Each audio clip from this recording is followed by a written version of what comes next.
There is so much new construction on our Gulf Coast, and not every project goes as planned. We hear it all the time. You hire a contractor, pay a deposit, and they never show up. Gulf Coast News reporter Kennedy Mason finds out how you can hold them accountable.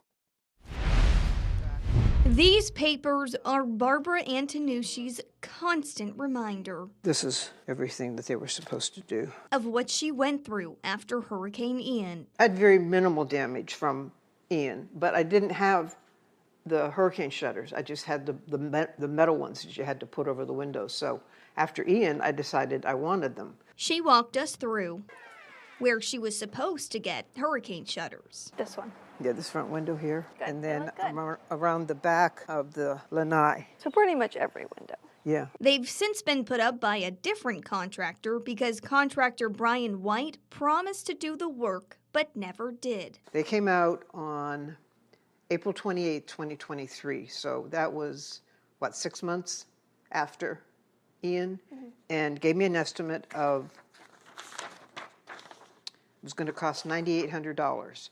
And they required 50% down, $4,900. He promised the work, so she paid. But after that, it was one excuse after the next as to why he couldn't do the work, and eventually he stopped responding to her. It was very frustrating because initially, he was very nice to me, and then it got to the point where, he just wouldn't even speak to me on the phone. But Barabara isn't alone. Contractor fraud is a widespread problem, not only in Charlotte County, but the state of Florida overall. Geraldine Brown is a detective with the Charlotte County Sheriff's Office. I do my best to meet with the victims, gather evidence as far as communication they had with a contractor, invoices, proof of payment. She then makes sure it meets Florida statute for unlicensed contracting or contractor fraud. Florida statute 489126, contractors who take more than 10% of a contract price, they're required to either apply for permits within 30 days or start the work within 90 days. What makes you decide if something is civil or criminal?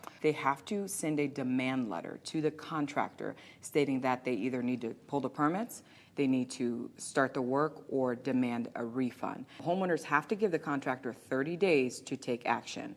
If the contractor does not take action within the 30 days, then at that point, homeowners can choose to file a criminal report with the sheriff's office. In Barbara's case, she sent White a demand letter. At the time, I demanded my $4,900 within 30 days. He just responded saying he signed the letter. But he didn't take any action. I always tell people, my husband would be so proud of what I've done because I did all this on my own. But that's not always the case, and even then... How often is it that people get their money back? So in a lot of these cases, I always tell homeowners that you're likely not going to get your money back.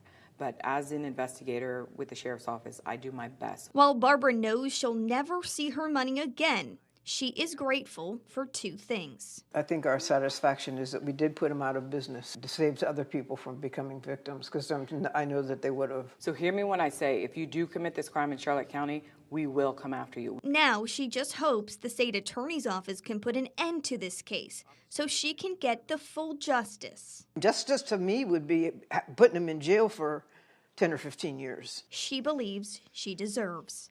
In Charlotte County, for Gulf Coast News, I'm Kennedy Mason.